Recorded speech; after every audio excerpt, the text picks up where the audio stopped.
I am a golfer. My problem as a golfer is I wasn't born into a rich family in Florida or California. But I've written about golf for many, many years. So I've always loved the game, and over the years I've written for a number of different publications. The Improper Bostonian, the Boston Globe. I've had a couple pieces recently in the Globe. I'm pretty regular in this magazine here called Golf Course Architecture. So Margaret saw that I'd presented on Olmsted in Worcester and invited me here, and we wrote a grant to say, let's talk about Olmsted and civic life, right? Because that's ultimately how I see golf courses, even though golf has become kind of elitist in some respects, and also you know, the PGA has made it kind of professional and whatnot. But I think when you go back to the history, in the early years, as we'll do here, golf was much more of a civic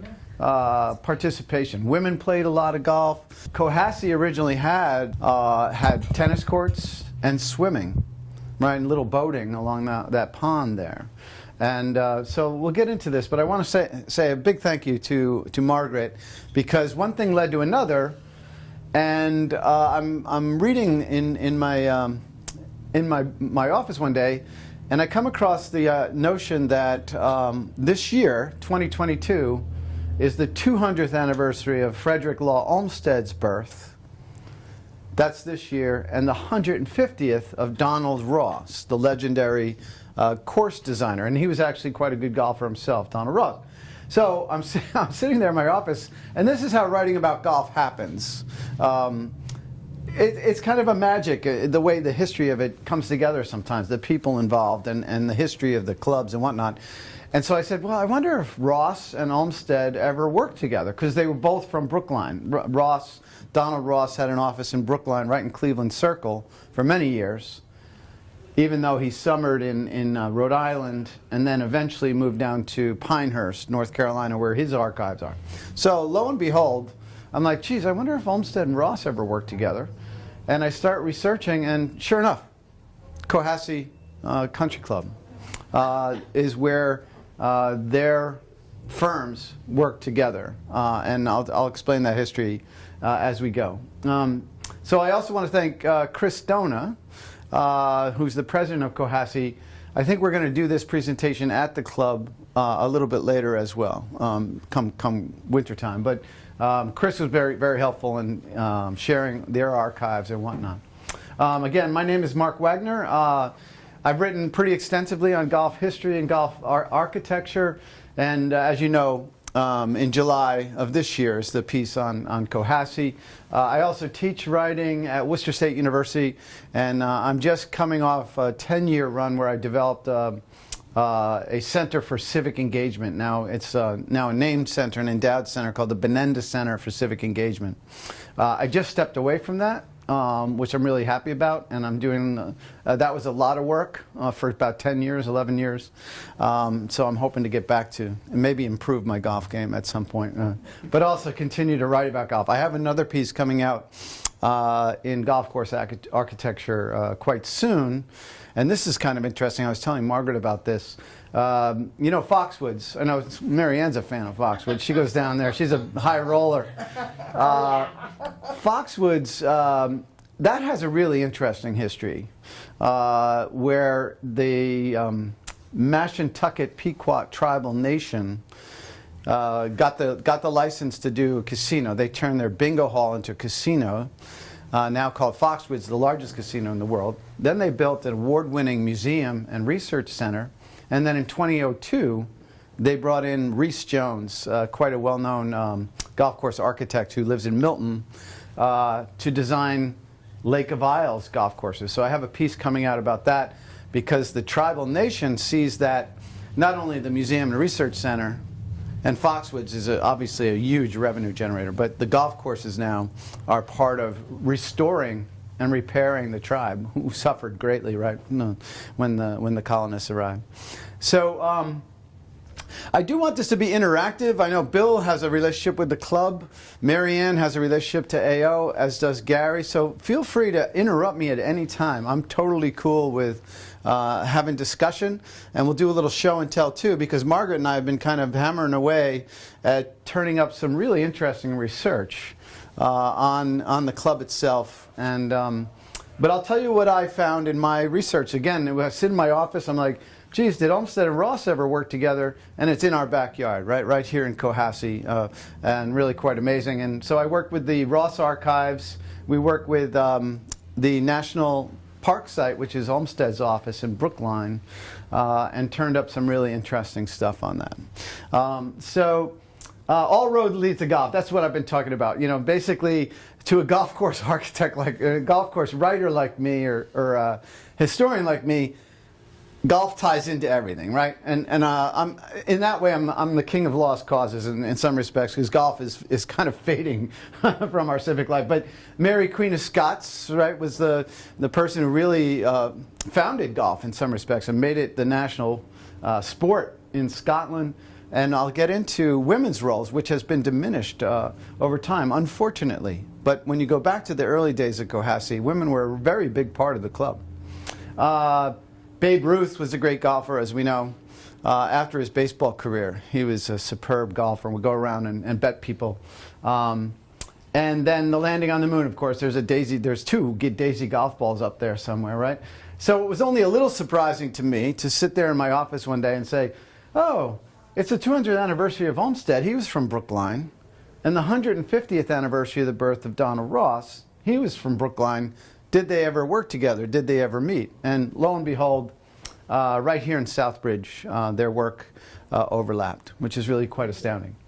And they were 50 years apart. They were 50 years apart. So that's kind of the interesting history we turned up. Is really, Olmsted was never here in Southbridge, but his sons were. So it was the Olmsted brothers at that point. It was the Olmsted firm, right? The Frederick Law Olmsted firm. But it was Frederick Law Jr. who would have come out here and designed the grounds. And then there was also an interesting panel I just saw where they did something similar to this, not related to Ross, but related to Olmsted and golf, because the sons also designed the grounds around the Country Club, which hosted the U.S. Open this summer. So there was a presentation on that. And in fact, I'll talk about that in a moment when we look at that print. But it was the same years that they were here. They designed the grounds of the Country Club and Cohasse in roughly the same 2-year period, which is really pretty amazing. But we found all kinds of interesting stuff. Here's a vintage Tickner Brothers photograph of none other than Cohasse Country Club right there. And these were, you've seen these before. These were very well-known postcards in that period, 1930 to 1945. I'm not sure what angle that is. Bill, do you? That's number 8. That's number 8. Oh yeah, running up along the water. Those trees are all grown in, like you can't see the water like you can see it there. Yeah. So Gary, you have some history at this club too? Yeah, I was a member there one time, and I play often. I'm going to play there on Saturday. Oh, you are? Yeah. Oh, awesome. All right, great. So again, please interrupt me. Please feel free to say anything, because I'm kind of new to Southbridge compared to all of you. And Marianne, I know, knows a lot about AO and their place in this. The club is quite old, right, by most standards, right? When you go back, really the earliest clubs in America, I think the earliest one claims its stake in 1886. 1886, and there's an argument about who was first, but a number of clubs, including Newport, Dorset, Vermont, St. Andrews on the Hudson, all came in around that same time. Golf in Southbridge we date to 1900, so golf in Southbridge was really quite early on, and a club that's more than 100 years old now. It's 104, 105 years old. That's quite a long history. And so they brought in for their 100th anniversary this well-known painter, Dan Lucier, who painted this. And that's the third hole, which is a very classic Ross design. Who are my golfers in here? Yeah. Somewhat. Well, we'll talk a little bit about this, but Ross had some philosophies about golf, but he thought where possible the golfer should ascend to the green, right? So, and that's where Olmsted and Ross, I think, overlap on some level, is that it's about arrival, right? It's not necessarily about changing the landscape.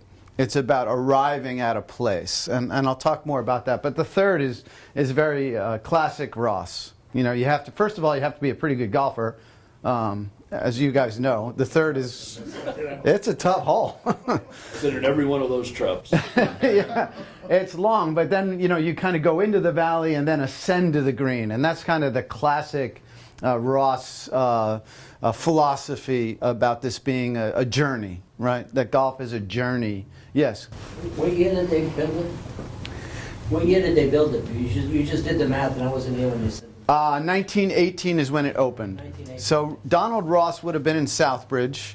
We can't find information. I'll talk more about this. Ross is more of a legend.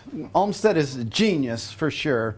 Ross, I think, is more legend than genius. I'll talk a little bit about that. But Ross would have been here in the spring of 1916. And he viewed the Cohasse farm and said, oh yeah, this is suitable for a golf course. And he staked out, and I guess he did some drawings, though we couldn't turn up drawings, which is not unusual for Ross, right? He was so much of a, he was a very good golfer. He won the U.S. Open a number of times as an amateur. I think 4 times. So he was a really good golfer. But he was such a, you know, legend of a figure. Like if you had Donald Ross come to town, that would have been a big deal, right? And whether or not he came and just put up a couple stakes or actually really drew it out, I'm not quite sure. And that's the case with a number of his projects. Were the Wells family, were they golfers? Not that I know of. But, well, Channing Wells was the president of the club from early on. So he must have been a golfer. Yeah, we have a membership book here. But that's kind of an interesting question, Bill. What happened to that? I might have left it out here. Yeah, when you look at that early membership, the Wells are all members, and also there's a Burnham. Margaret's big on the Burnham connection, but there's a lot of women members early on too, which I want to talk about that. So if you look here, this is the early, this is 1929. So this would have been right after the Olmsted brothers had come out and redesigned the grounds. But if you look at that, you'll see the Wells are dominant in the club, and we'll talk more about that in a moment. Were they good golfers? I don't know. Is anyone a good golfer? I don't know. I don't think. It took me many years. Like I was saying earlier, I learned under the watch of a Catholic priest who was a good golfer, and it took me, 45 years before I could hit a decent shot. Because you have to be. Golf takes a lot. And I think that's why people like it. It's some people call it yogic in that respect. You really have to have a focus and practice. Right, it's not like going out and shooting hoops or something. Bill, do you want to talk about that? Is there any good golfers? Any good golfers? Raise your hand. No, there aren't many. If you don't practice, you're not good. Yeah. The story I heard was that the Wells went down south somewhere, and they used to golf because they had a schooner and they used to go down south. Okay. They used to pick up rum and coal, come back. Wow. Somehow they golfed and they met Ross down there. Oh, really? That's the legend I heard. Now, where did you hear that? Here. What's your name? Paul Ross. No, Paul's the Ross. I'm just kidding. This is, trying to find out. I did caddy there for. You did? And Wow. to sneak in and go tobogganing there. Okay. And I'm an expert miniature golfist. Okay.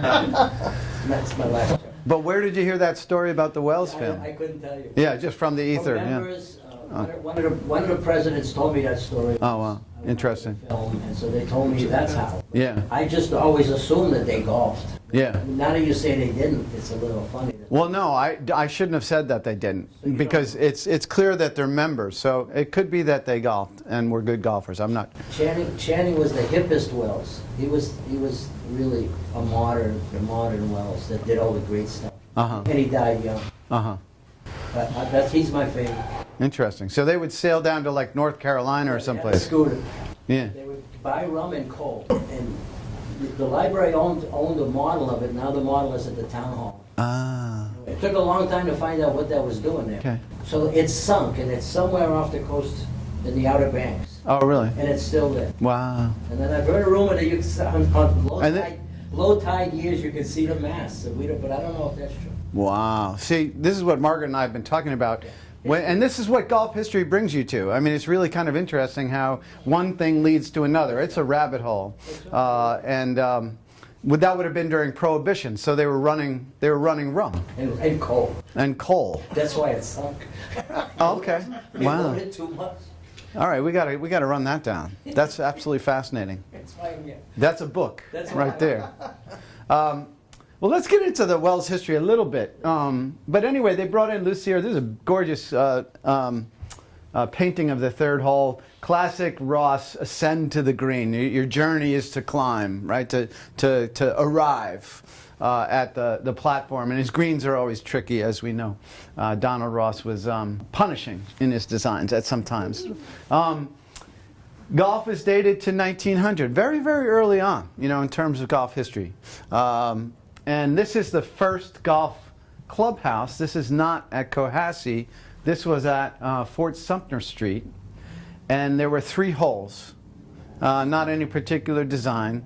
And it was, again, you can see, men and women. Golf was much more of a recreational activity. It wasn't like you're supposed to be so good at it that you could win the league and so on. It was, we're going to see a lot of women involvement and also kids as well. Yeah, Bill? Where is Fort Sumter Street in Southbridge? Woodstock Road. North Woodstock Road, Oh, I never heard that. near Margaret Street, actually. Near Gulf Street.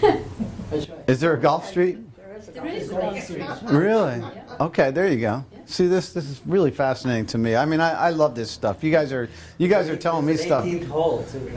No, I think they said it was 3 holes, and then on Lawson land, and this is the source from Digital Commonwealth. We found this is a HRP's photograph, and Margaret found this book, which is really extraordinary, of Pease's photos of Cohasse, and this is a professional photographer.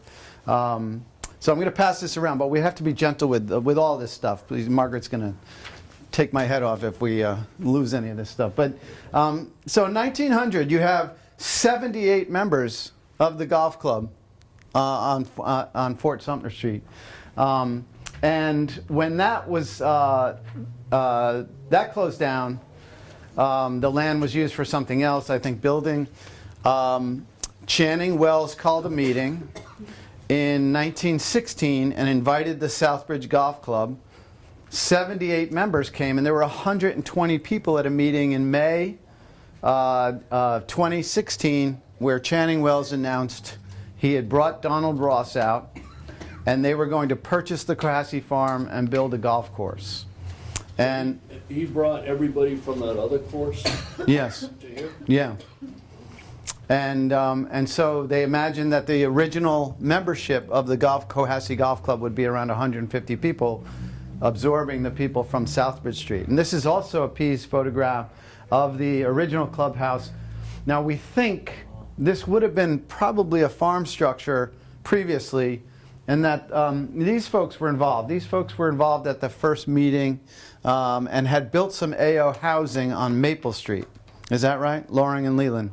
So the gambrel roofed houses on Maple Street were built by these guys for AO workers. And they were at that first meeting. We imagine they redesigned some of the farm buildings. We're still running that down. And here you see, I love this photograph. This is in the archive at Cohasse.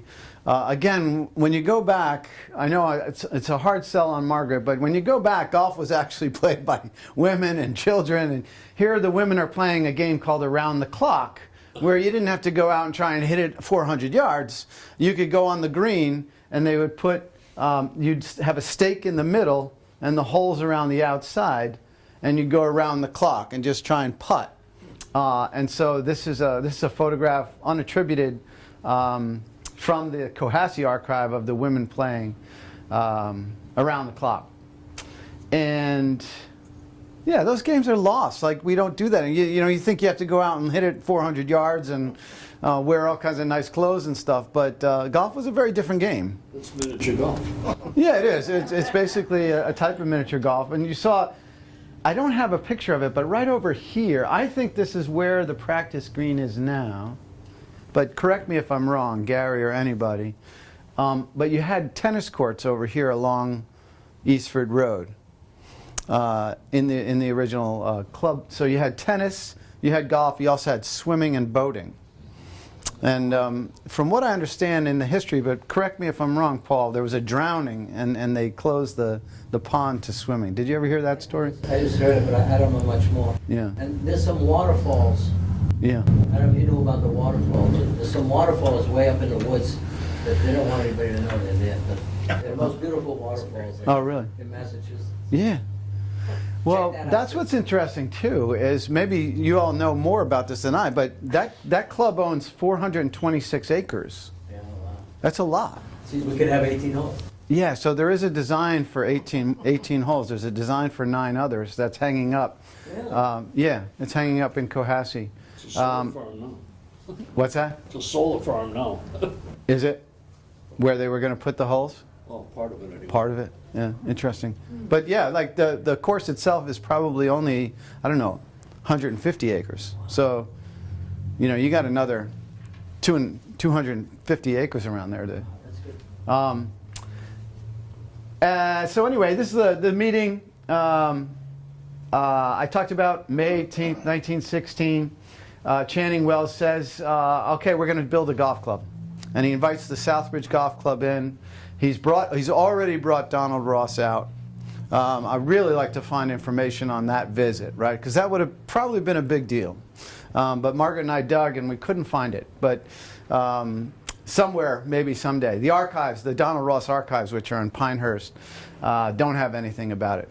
In fact, what we gave them about Cohasse is what they know about it, right? But, quote, Ross was enthusiastic over the natural advantage of the place, staked out the land for a 9-hole course.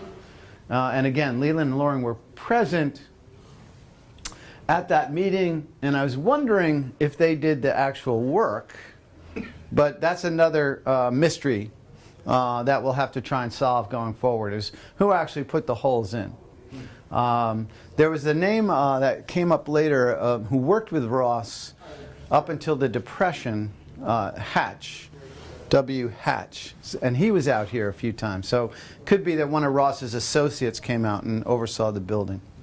Was there a reason they stuck to 9 holes instead of, going 18? Or, I mean, was that common at the time? It was. There's a lot of 9-hole courses, really, and league is 9-hole.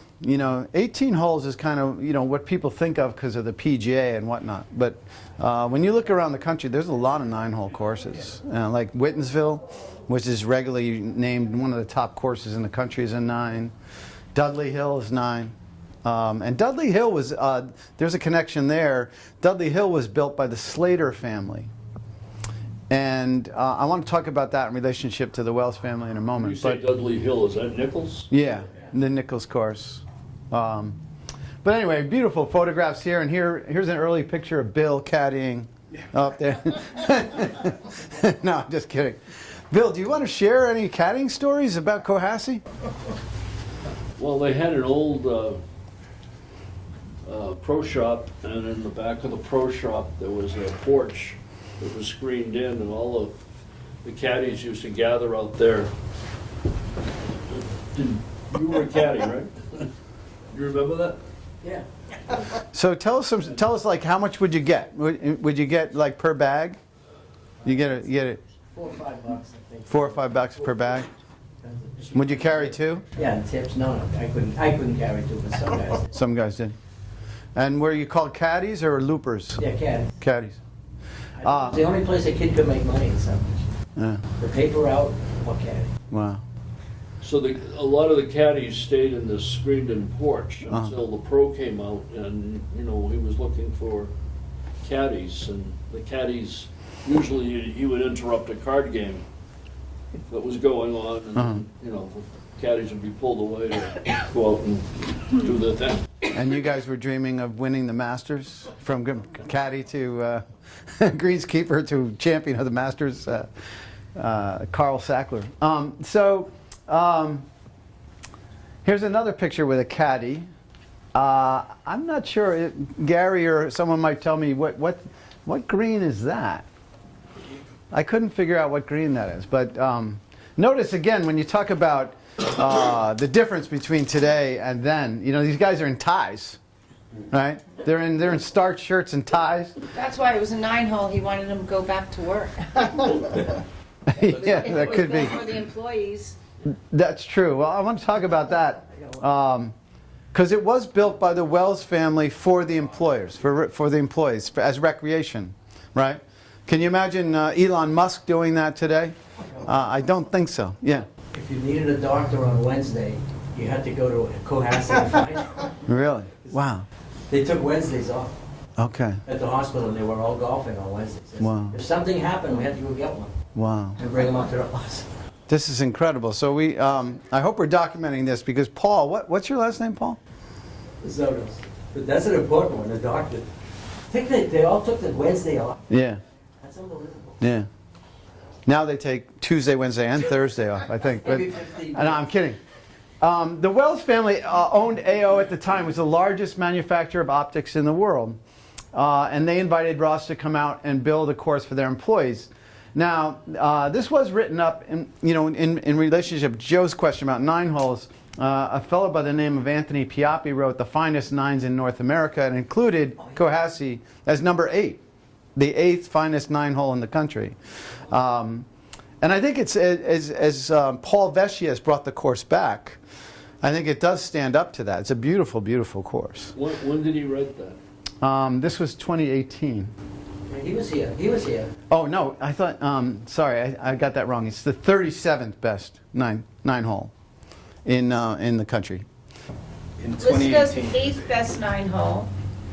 The course was named 37th. Oh, by Golf By Magazine. Golf. Sorry, yeah, I'm getting confused. Yeah, Piappi named it the 8th best 9-hole in the country. I spoke with him briefly before tonight. And then there's a nice quote from Chris Dono, who I thought would be here. 37th in the world. He's responding to the Golf Magazine piece. Is good, but we can do better. That's my motto. We've invested a lot in infrastructure to keep the course as it was envisioned by Ross more than 100 years ago. And I think they have been very lucky. They hired Paul Vesci away from Dudley Hill, and he's been the greenskeeper over here, I think, for a while now. It was a good move. Yeah, I think he's been over here for more than 10 years. And I spoke with him when I was writing my article. In fact, I quote him. And I knew him at Dudley Hill.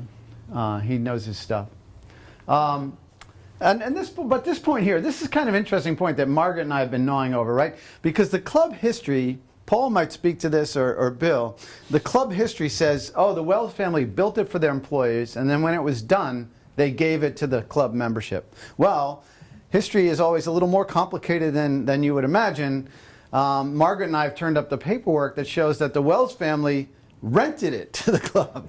They didn't give it to the club. They rented it, and then when the club needed repair, this is good. This is in a hurricane of 1938.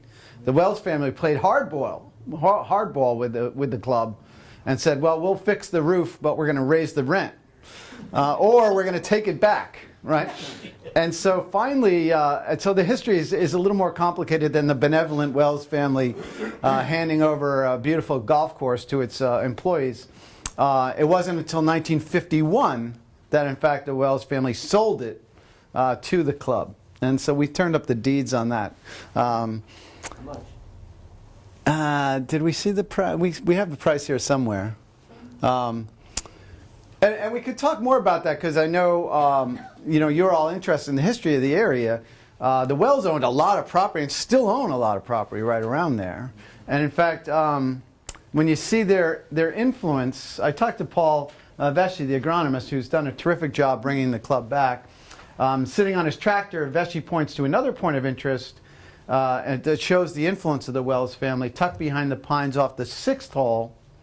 In 1932, George and Ruth Wells built the Northeast's first home with an international design, Boston architect Paul Wood created an east-facing steel and glass structure, which is on the National Registry of Historic Houses and won a design award from House Beautiful in 1933. Has anyone seen that house? You can see it. Yeah, a little bit from the six. You can see it a little bit from the street, but it's kind of like a Frank Lloyd Wright type of design. It's buried back in the woods up against the hill? That's correct. It's on the water? No, it's on the ridge up behind, along the 6th hole. You can see it. That's owned by some Catholic church, is it not? Yeah. No? Oh, yeah. It was by the missionaries, I think. Yeah. It was, but I think they sold it. I was told. La Salette? Yeah, Yes. La Salette. I forget the I was told that a couple bought it who were interested in architecture, and they were going to redo it and sell it, but they loved it so much that they now live there. Yeah. Do you know? Have you heard that, Paul? We just heard it again as a rumor. Yeah, We don't have any facts. I could take it as fact. No. But this is a beautiful photograph we found, 1918. This, I think, is looking from the 8th hole back towards Eastford Road. And this kind of still is in that kind of state today. Although over here, I took a photograph, which I have here. This is that, on that trajectory going from the pond over across Eastford Road to those back three. So the house I was just referencing would be up here in the woods. Was that built by Channing? Ruth and George Wells, which I think were the children, right?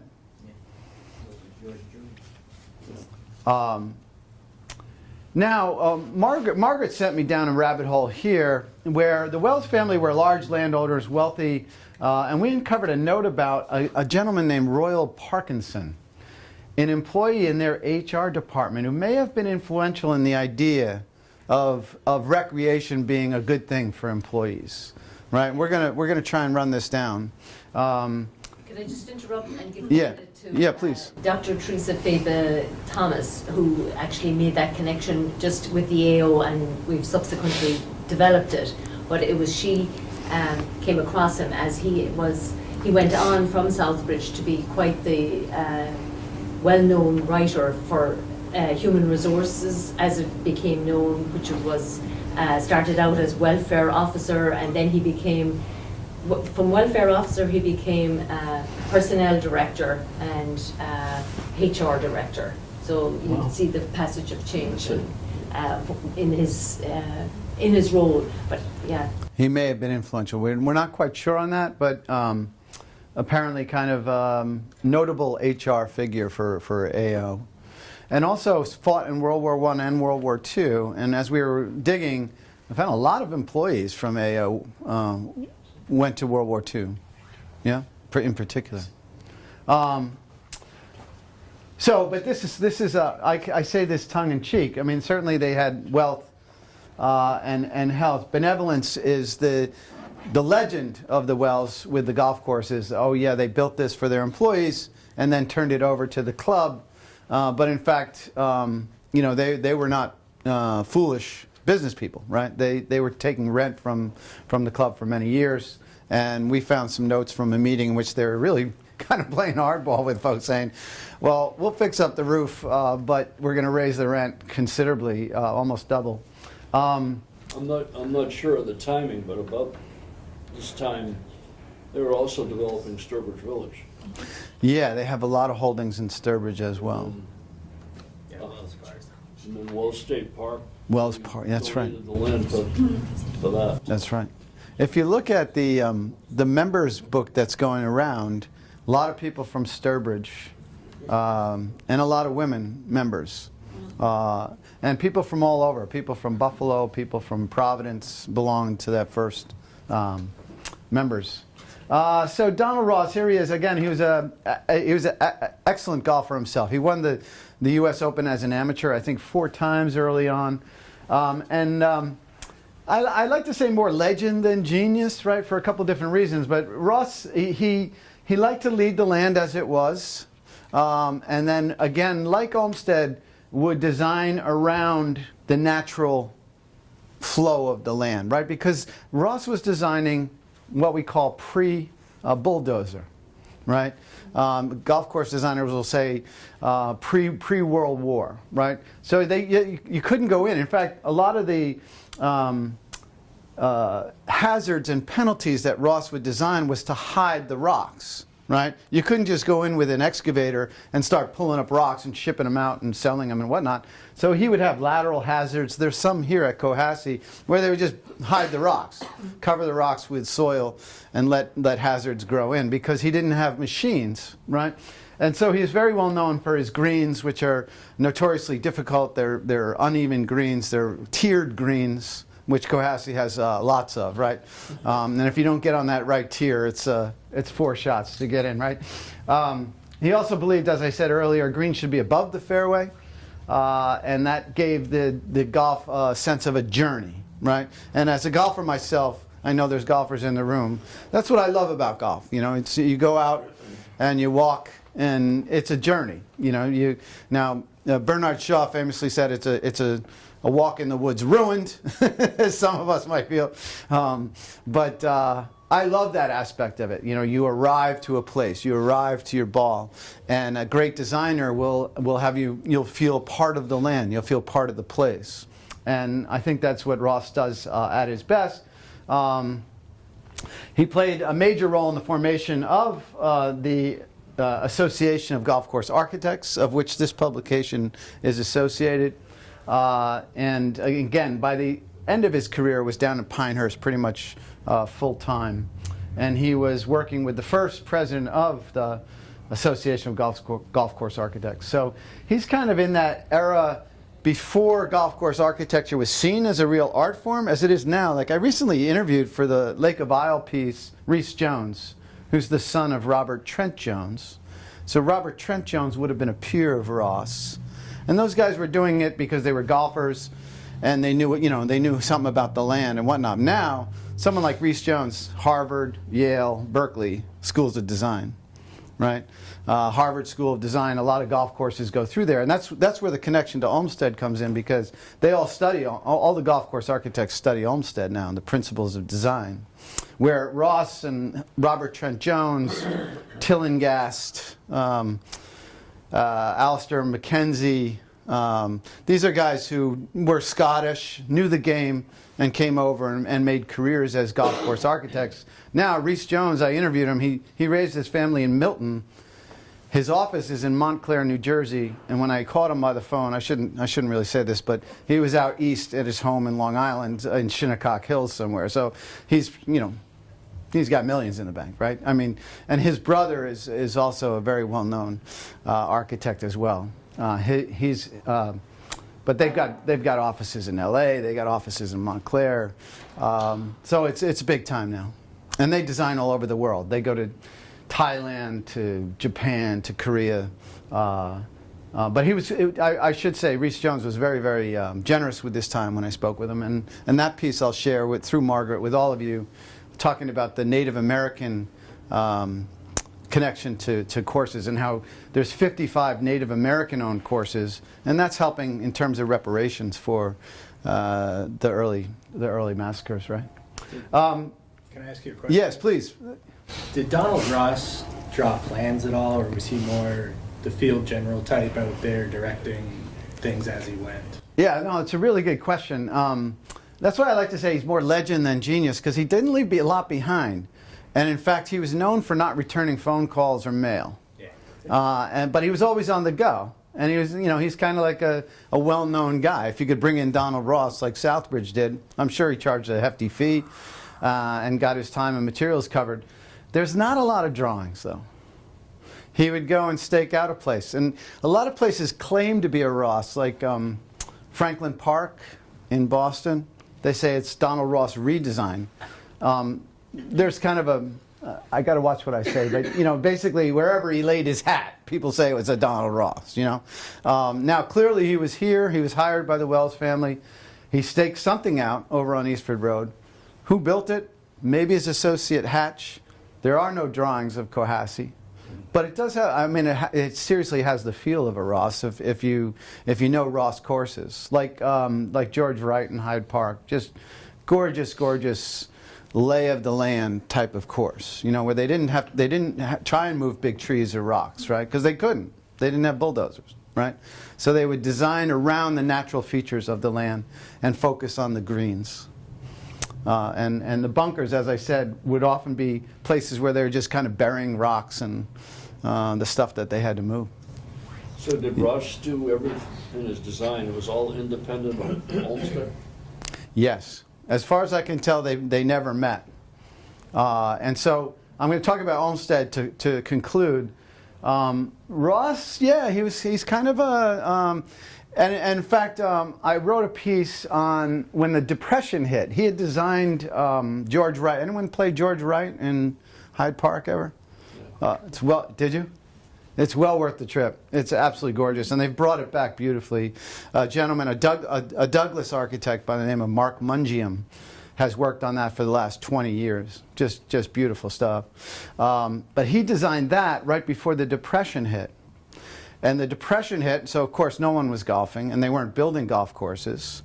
And Ross started designing indoor mini golf places called Lilliput Golf. And he built one in Concord and Maynard and right there in Cleveland Circle.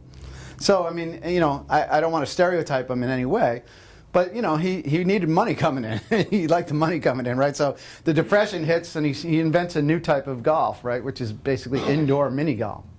And called them Lilliput golf courses. Is Whitensville Country Club a Donald Ross? It is. Yeah. Whitensville is another 9, also regularly named in the top, you know, courses in the country. Anthony Pioppi said that it's the best in the United States. Yeah, the number 9. I played Whitensville one time. It's kind of hoity-toity over there, so I like the public courses myself.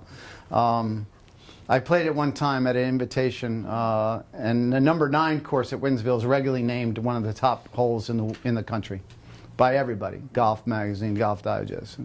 It's a pretty course for sure. But yeah, I mean that's something. I don't want to go too far down this hole, but there's certain courses that you know are like, this is Donald Ross. This is what he imagined, you know, envisioned a course to be. And I think Cohasse is one. Certainly George Wright is. Then you go to Franklin Park, and it's like Donald Ross had lunch there one day, right?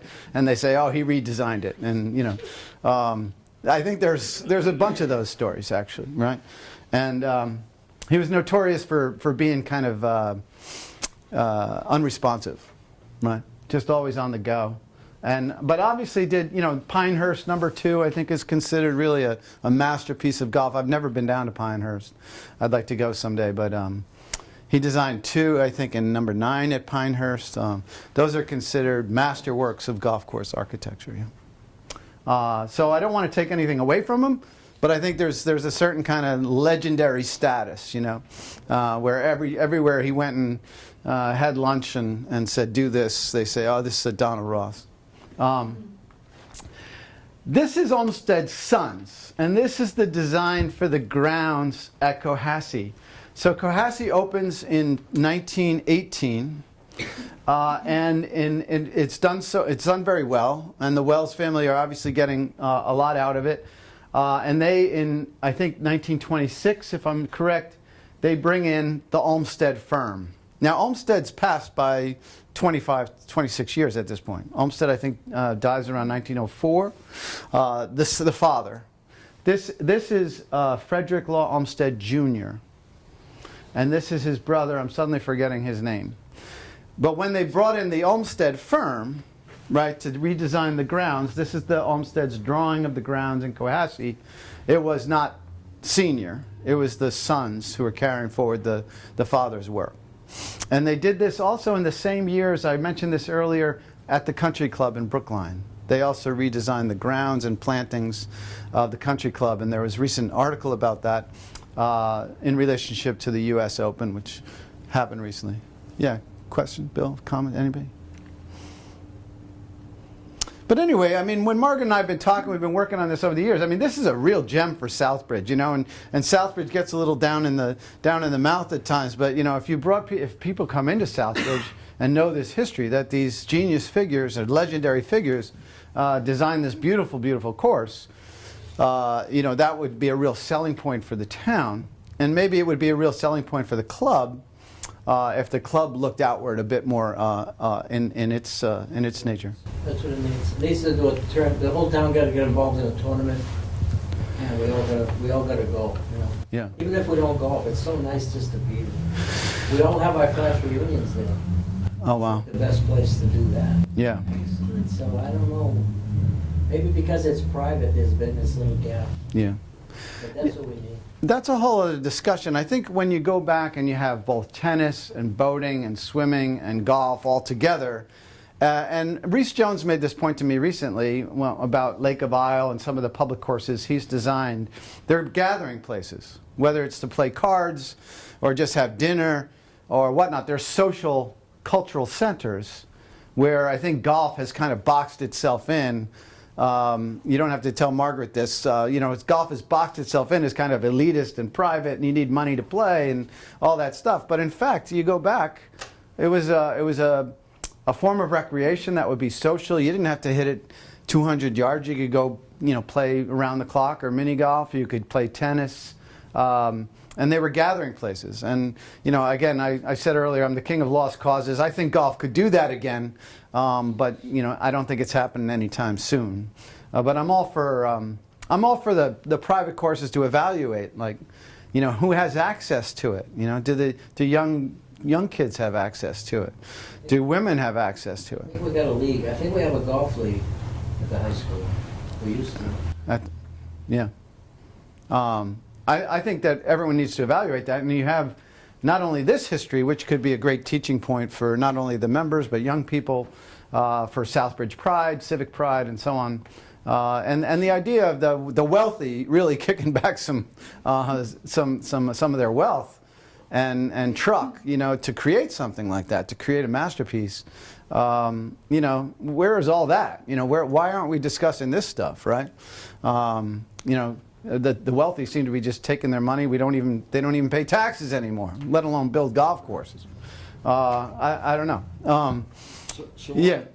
on this drawing, it's probably self-evident, but those little marks, which I assume are trees? Yeah, trees and brush. Are those to be planted, or were they there?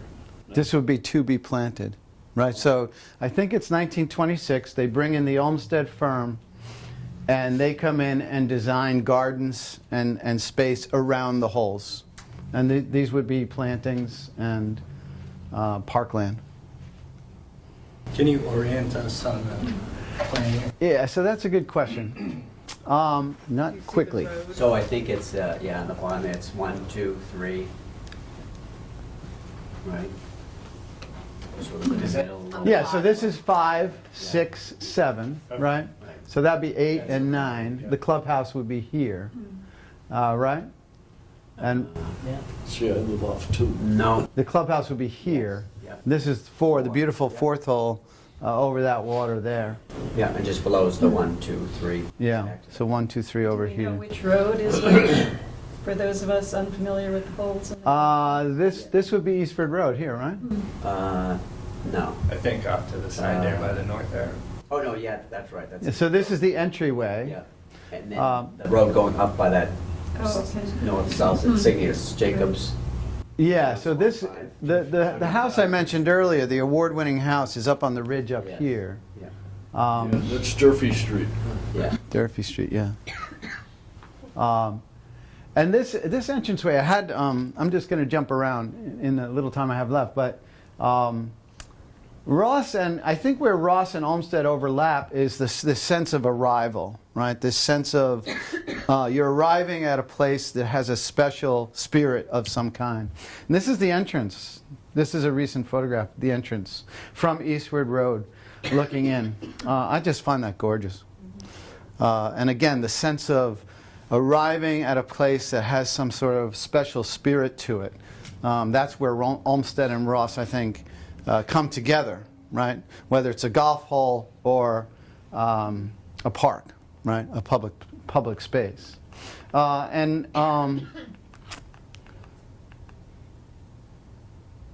again, they did a similar design for the country club in the same years, these two. And they carried forward, they were called the Olmsted firm or the Olmsted brothers. So again, this is what I wanted to kind of conclude with. The moment, and this gets back to the discussion of public and private, right? The moment of revelation for Olmsted was, he's traveling around. He was a journalist. He was an abolitionist. He was a nurse in the Civil War. By order, and he had no medical training. He just wanted to help out. And by order of Abraham Lincoln, he obviously had some social skills. By order of Abraham Lincoln, Olmsted was made a nurse in the Civil War. After the Civil War, effectively started the national park system. But his moment of revelation was he was studying gardens in England. And Joe will be interested in this as a landscape architect. But in 1850, he goes over to the People's Garden in Merseyside, which is near Liverpool. And there's a public park. And we didn't have that in America, right? And so he says, 5 minutes of admiration, a few more studying the manner in which art had been applied to obtain nature so much beauty. I was ready to admit that in democratic America there was nothing to be thought of as comparable with this People's Garden. And this is, Olmsted scholars will point to this as the moment of revelation, where he says, we need public space. We need recreational public space that's naturally beautiful.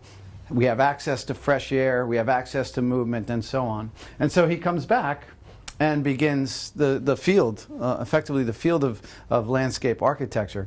His connection in, I don't want to go too far down this road, but his connection in England was a guy by the name of Vaux, V-A-U-X. And they're the ones who designed Central Park. And that really begins their career. They win a contest designing Central Park in New York. It was called, at that time, Olmsted and Charles Vaux, I think. I'm sure I'm mispronouncing that. But anyway, and that's what I love about golf course architecture, writing about golf history and whatnot, and why, again, I'm fighting the losing battle that golf could one day be back to its public roots again, and young people and women and black and brown people, everybody would have access to it, because Olmsted had this term, an aristocracy for all, right? You don't have to be Elon Musk or the Queen to enjoy nature, right? And that became his life and what he's known for. Yes? What's your favorite golf movie? Good question. I refer to Caddyshack a fair amount, but that's what you and Bill lived as caddies. I only caddied, I think, one time. That's the one. There aren't many good golf movies. We watched Tommy's Honor, which was, I thought, a pretty good movie. Not so much about golf, but more about the family of Tom Morris, young Tom Morris. The one with Matt Damon. Yeah. The one with Matt Damon's good. Which one is that? Matt Damon's a young golfer. Then there's one with Will Smith. I think the Matt Damon one's better. I think that, who are good golfers is the Farley brothers. Yeah. And they've talked about making a golf movie. They golf around here. I think they golf in, one's in Massachusetts and one's in Rhode Island. If you like the Farley brother movies. They're in Pawtucket. Yeah, Pawtucket. And they're single handicap golfers, and they've talked over the years about doing one. I hope they do. So anyway, I'll just end with this by again, this is now Olmsted's design philosophy. They call it the 7 S's, about how to work with land. And now golf course architects and students of landscape architects study this in Harvard Graduate School of Design and Berkeley School of Design and whatnot. And obviously you could write a book on this, and this is the shorthand of the 7 S's.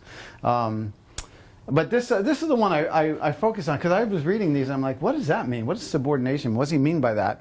And so I looked into that, and it's really the art of concealing art. That's the way Olmsted put it, right? So that he wanted, and Ross worked this way too. You wanted to make it look natural, right? You didn't want to go in and redesign everything and put in, a grid, right? Both Olmsted and Ross wanted to their art to conceal their handiwork, right? They wanted to leave it natural. And certainly you see that when you visit, say, the Arboretum and, you know, the Arbor Way and Jamaica Way and whatnot, Olmsted's masterwork in Boston. I don't, Joe's a landscape architect. Do you want to talk about anything regarding design? Yeah, just to your point, the subordination is basically when you show up to design, these things have been here forever. You need to work around them, not through them. Mm-hmm. So that was kind of, you know, you're subordinate to the natural environment. Mm-hmm. Yeah, certainly that's where I think you see that overlap of Ross and Olmsted, that, you know, they want to create a setting where you arrive at that thing that's been there, you know, for an eternity. And certainly that's what I love about being outside and on a course that's well designed. You know, you hit into an area and you go to find your ball, and you arrive at a space that in some cases is really special, right? Makes you feel... This time of year with all the foliage. Yeah, golf, fall Just golf. Really, really beautiful. You can imagine Olmsted deciding exactly which trees go where, based on where you're, you know, heading towards. I know I'm at time. I want to kind of stick to my notes, but I do want to say finally that Olmsted was not so keen on golf. In fact, when they put golf in on Franklin Park, which was an Olmsted design, he was finally against it, but he couldn't hold back the political forces, and they put in grass tennis courts and golf. But he finally acknowledged that it would still be open space, right? So Franklin Park is a gorgeous park that includes golf. So.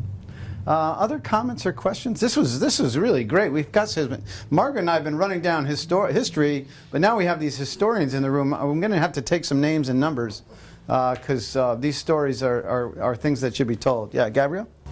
I believe that the Cadbury family in England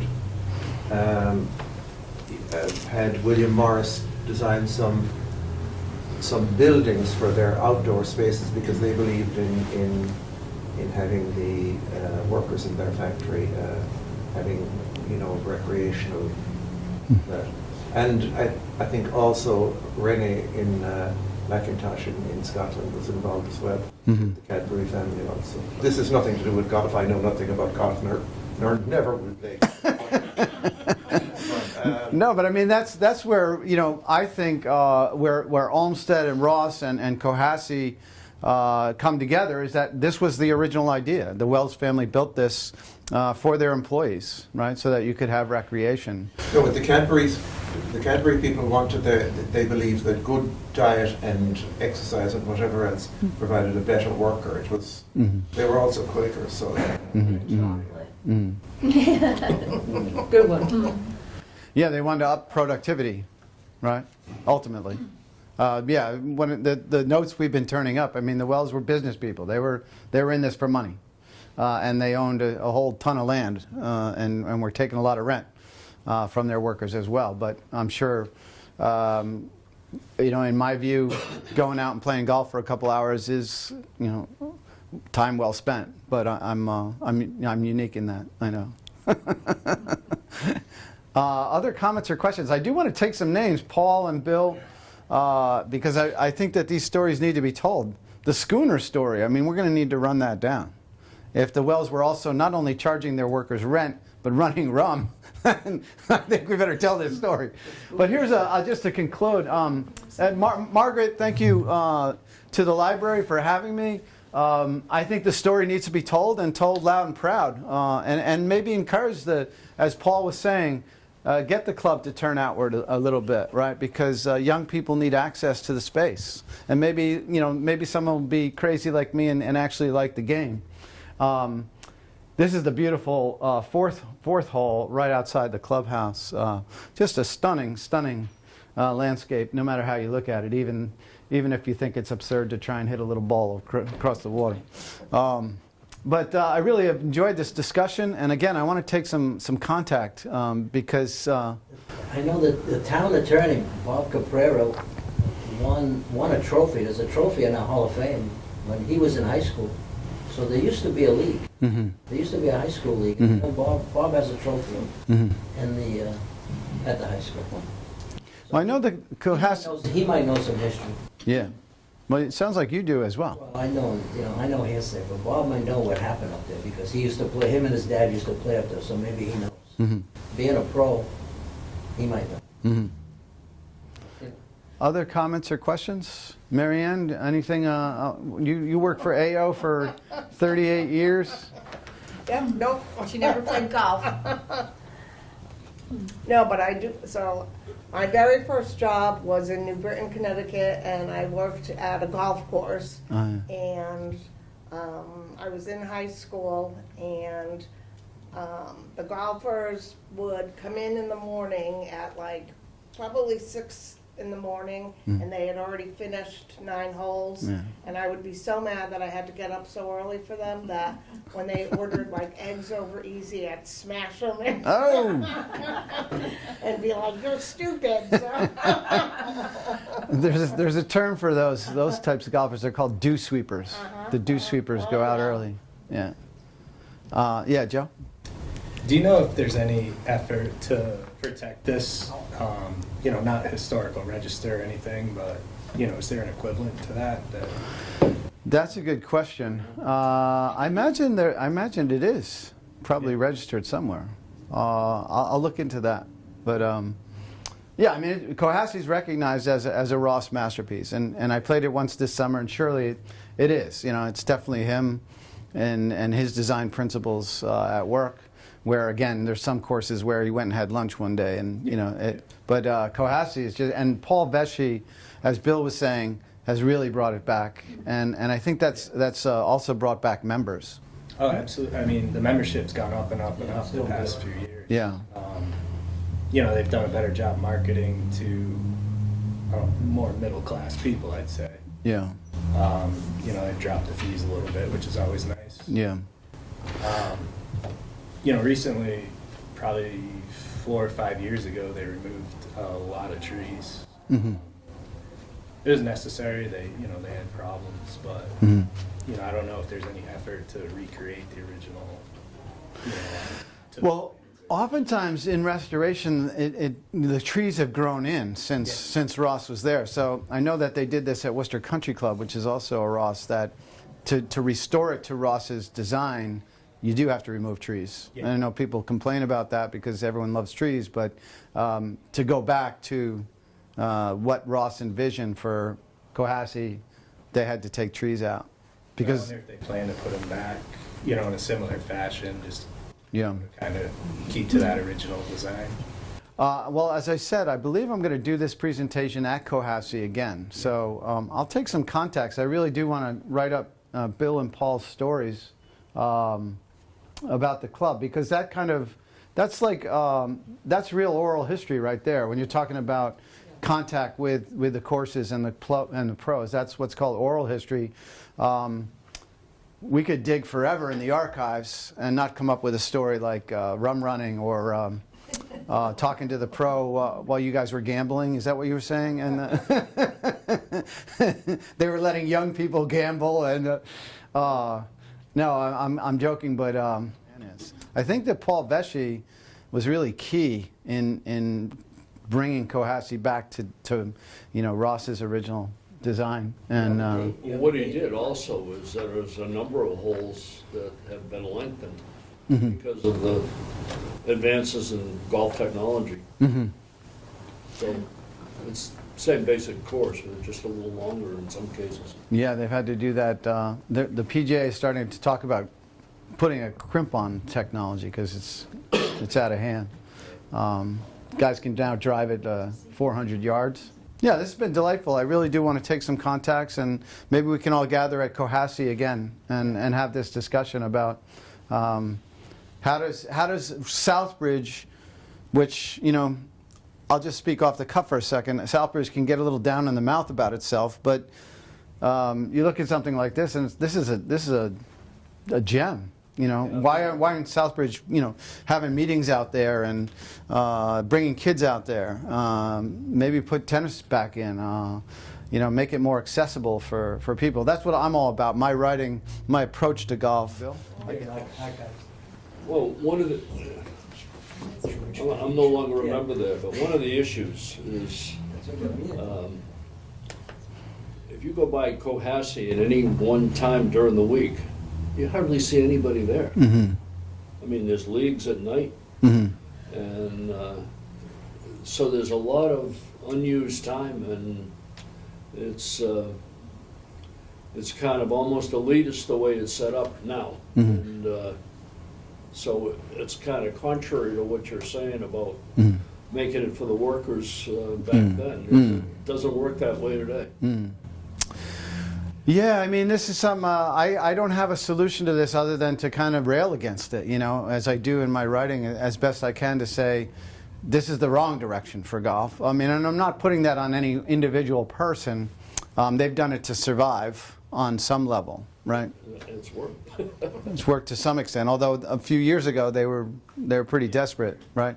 And it is happening that some of these clubs are selling out for housing. There's a discussion about Triggs in Rhode Island right now where politicians want to take it and turn it into housing, and it's like a you know, it's a neighborhood course, and it would be, in my view, just a crime, right? It may have that, you know, may have strayed from its original premise, and I think that that's something that bears repeating and stuff like that. Mm. But I'm really happy to know the things that you have unearthed and the things that we've found in the archive, and that still has to be mined. But I would like to let you know that we have a Flickr account which you can reach from our webpage. And on the Flickr account, many of the photographs are there, the ones that we weren't copyright restricted on. And so you can see some of the photographs if you want to go through it again. But I would, we have some of Mark's other writing as well, which he was kind enough to give us. And I think it's very interesting to see how it could be, and how maybe something else, there's another way of golf being played as opposed to the way we all kind of know now.